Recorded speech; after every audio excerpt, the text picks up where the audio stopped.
Why, hello there everyone. I'm Laxow, aka the Kumo Sensei. Minasan, konbanwa. Good evening, or good morning, because this video is going to be a bit late, and it is quite a long video. But without further ado, today I'm feeding some Pamphobeteus in my collection, so stick around and enjoy this feeding video. And some of you may actually leave early on this video or click out of it, because I'm going to be talking about myself, and I do have a reason for this, so allow me to explain. So in my videos, I do leave my emails open, so that way for aspiring tarantula breeders or anyone new to tarantula breeding, they can send me some questions about what they're working with, or just tell me anything in general regarding tarantulas. And honestly, it's very fun and also very interesting to read everybody's responses that they send to me through my email. However, I do want to make this clear, I am not responsible for your personal issues or anything personal in your life. And allow me to explain. So there is an individual who does enjoy my videos, but at the same time, they're expecting me to give them everything for their success into tarantula breeding. And this individual is not really in the best financial situation, nor personally they're in a great place, but at the same time though, I'm not responsible for the things that happen in your life. It is up to you to do the best you can and just keep on going.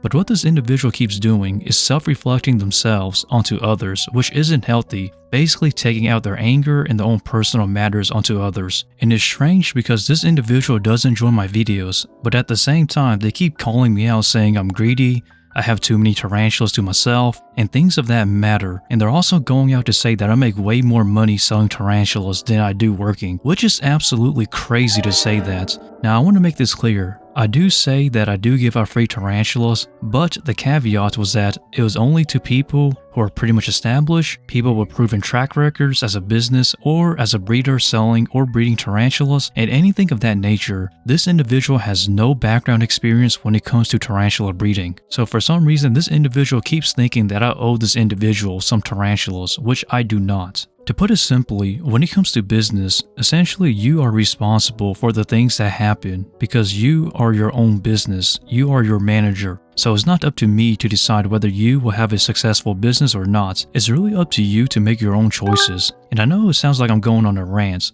but when it comes to mean comments, anything rude or offensive, typically I just avoid those, which is pretty obvious because when you're making stuff on the internet, people are going to have negative responses here and there, which it isn't the issue. But the issue that I actually have is that this individual says that I make more money selling tarantulas, and that is not the truth at all. As a matter of fact, when I was selling tarantulas in college, I was making about $1,000 to $4,000 a year. Well, actually $1,000 to $2,000 a year selling tarantulas and wholesaling the offspring that I produce, because at the time I was a college student, I was broke, and honestly that was a lot of money back then for a college student. And also I was a private tarantula breeder, meaning that I was pretty much a no-name tarantula breeder that was producing tarantulas, and essentially when I produced slings I sold them to bigger vendors or other tarantula businesses. And every now and then I did sell tarantulas through retail, basically selling them, one at a time, instead of just wholesaling them all away in one big batch. But the reason why I didn't really do retail all the time was because when you're a small seller, scams are very apparent. It happens quite a bit actually, and honestly they're getting more and more clever. And also selling tarantulas is not as easy as what most people would think, because if you don't really have a big brand, it is very difficult to actually sell tarantulas. You can put the lowest prices and undercut everybody, but I'll tell you, it will sit and wait and pretty much just stay there for a very long time. This is why at the time, when I was in college, I focused primarily on just wholesaling them all away as a small private tarantula breeder. Because since I was a small tarantula breeder, and although I did have a lot of females at the time, I essentially had no branding whatsoever at the time, no background image, nothing. So I knew that if I was to sell tarantulas to retail, everything I had, such as my stock and my inventory, would essentially just sit and wait and just collect dust. So it just made more sense for me to wholesale all of the things I produce, so that way it doesn't just get stuck in my inventory and in my collection. But hear me out, there's actually a reason why I'm talking about myself here, and that reason is because I'm trying to tell you the reality of the tarantula market and essentially the struggles and the things I faced in the tarantula market. I am not trying to go on a tangent, nor am I trying to self-reflect myself onto you. I'm just telling you my story of my failures and my struggles as a tarantula breeder, and essentially pretty much the entire tarantula market at that time. And looking back on it now, I kind of just laugh at myself, and honestly, I've pretty much moved on, but I think this will actually be a good talking point to you aspiring tarantula breeders who are basically coming into the market, and you will all be surprised and be like, Laxow, you should have saw that coming, why didn't you? And the answer is that nobody can know what is right or wrong at that time until the time comes. So listen to my story, and maybe you'll understand a bit about why I don't agree with me making a lot of money selling tarantulas, quote unquote. So here we go.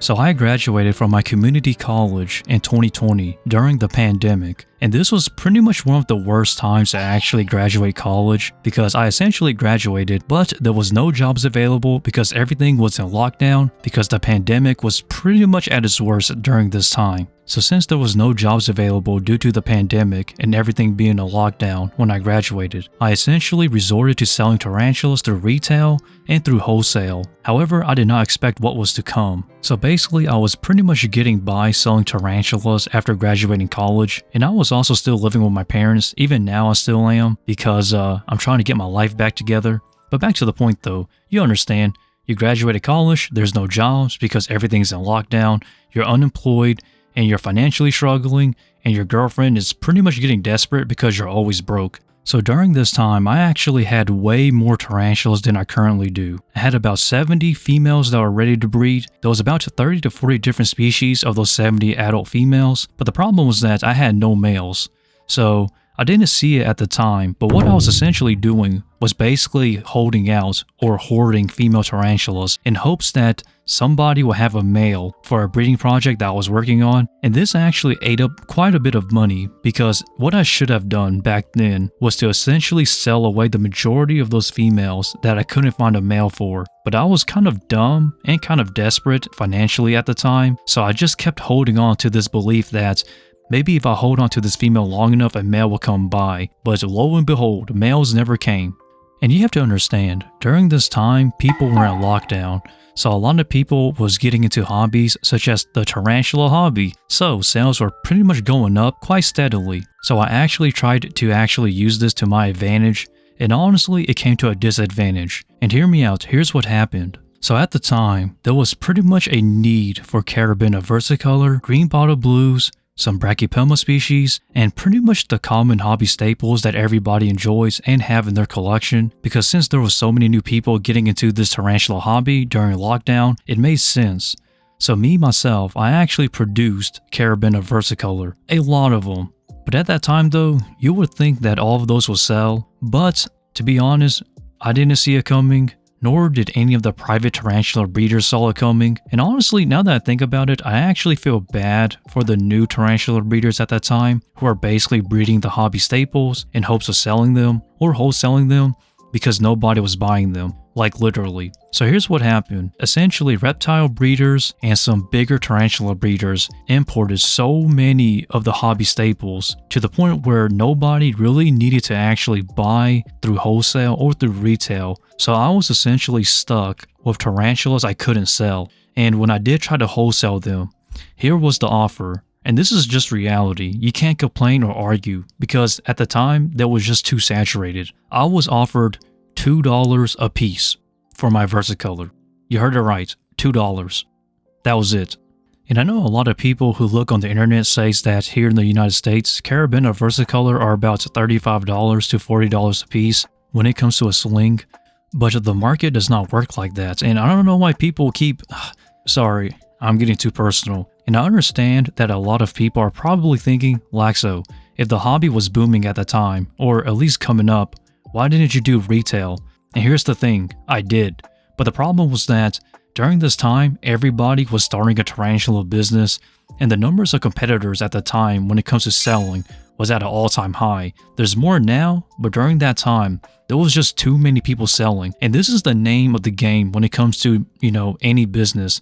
Competition. Every single market in this world will have competition. So if you cannot deal with the pressure, then honestly, you might as well just tap out and just leave because it just isn't for you. And I understand that a lot of people are passionate about their hobbies, but not everyone can turn their hobbies into a business. And to basically remember what I said, reptile breeders also imported tarantulas. And this is the thing people keep forgetting. It's not just tarantula breeders and vendors that are selling tarantulas. Reptile vendors are also selling tarantulas, and also other types of hobbyists are selling tarantulas. And it's actually kind of funny to say this, but reptile breeders and reptile vendors make way more money than tarantula breeders and sellers. And the reason why is because when it comes to this exotic pet trade, reptiles actually make up the majority of it, and tarantulas is just a very small fraction of a niche within the exotic pet trade. So it's pretty much common sense that reptile breeders and sellers would make more money, and due to that, they have more money at their disposal. So they actually imported so many tarantulas to the point where they basically undercutted the majority of tarantula breeders and sellers at that time. And honestly, it still applies now, which is honestly kind of funny. So basically, I was stuck with tarantulas I was struggling to sell, and I really couldn't do anything about it. I tried my best to post on social media, this YouTube channel actually, here and there. A lot of those videos are now gone, but essentially though, it was a very rough time. You have to remember, I just graduated college, but I couldn't find a job, I was unemployed, I was driving my parents' old car, and at the time I felt like a failure. And later on, my girlfriend will actually dump me because it got to a point where I was so financially unstable to the point where I basically broke down. Like, it was crazy. I look back on it now and I laugh, but it wasn't entirely all her fault, as in like she wasn't loyal enough or anything like that. It was understandable because at the time, it's the pandemic. There's no one employing you. Everybody's on lockdown. And selling tarantulas was my only source of income at the time. And I did try to work some online out-of-pocket jobs under the counter, that type of stuff, but it didn't pay enough. And I was only making around $200 to $400 a month selling tarantulas. And if you think selling tarantulas is much easier now because the pandemic is basically over, you're completely wrong.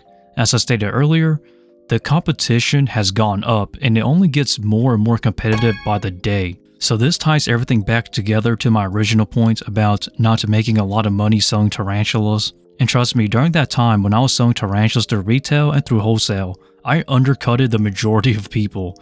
I was selling Carabiner Versicolor as second install for about $15 to $20, $25 at most, but that's the price range, and a lot of people at that time was selling it for $35 to $40, which is basically still the same now, but honestly to me, I don't see it justifiable to sell a second install Carabiner Versicolor sling for $35 to $40. I think that's a ripoff, but hey, that's just me though. But I'm truly glad that I do have a bigger presence now on the internet, so it gives me a bit of hope about starting a tarantula business in the future. And there's actually a lot of stuff I cut out of the story, but I don't want to mention those other parts because it's kind of iffy, such as the IRS taking somebody down, which is actually kind of funny, but that's for another time. But I don't want to get sidetracked, and this comes back to my point to the person who keeps sending me those emails about their own personal matters. I understand the financials and the struggles of this individual, but at the same time, you shouldn't be taking out your anger or your struggles on other people. Because even for me during that time, during the pandemic, when I was broke, financially unstable, unemployed, living with my parents even now, and driving my parents' old car, I did not complain when I was financially struggling. I didn't even complain when I was offered only $2 for my slings. I didn't even take out my frustrations or my anger out on other people, not even to my girlfriend, well, ex now. But you understand though, the only thing I could do was to keep moving forward. So honestly to me, complaining about your own personal matters doesn't really do anything.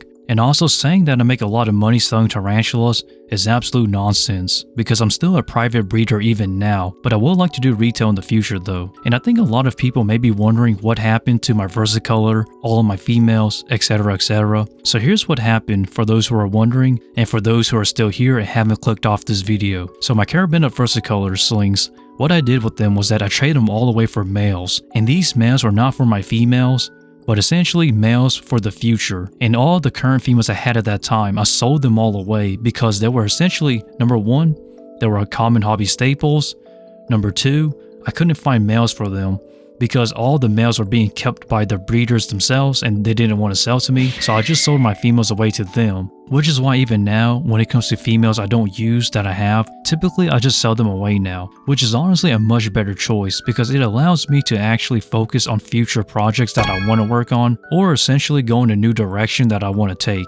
And there was essentially a lot of things I learned during that time, such as males matter a lot, and that is essentially my goofy story, and I hope everybody can learn something from this, and maybe a lot of you will do better than I will, but you have to remember though, at the time, I did have the connections, but really it was just the market that wasn't playing into my favor, and the timing honestly as well. And as I stated, feel free to like or dislike, it really doesn't bother me, but I really just want to make it clear because I don't make a lot of money selling tarantulas even now. And even when I do start a tarantula business, I'm not really expecting to make a stable income, more so of like a good side income. And I think that's the best way to put a tarantula business at, or to start it, is essentially put it as a side business and then slowly work your way up. Don't just go full throttle all in because then you're going to be struggling much more later on down the road. But I hope people made it this far to get to that point of what I'm saying now, because I think a lot of people are probably pausing halfway through and just commenting that I'm wrong, or also that they didn't watch my video thoroughly to get the full picture here.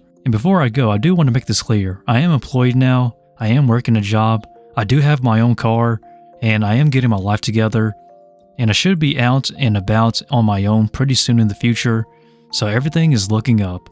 But without further ado everyone, thanks for watching, thanks for sticking around, and sorry if this story sounds a bit goofy, a bit personal, or kind of all over the place, because there was a lot that happened during this time, and I will talk more about it in the future, because that time period had a lot going on.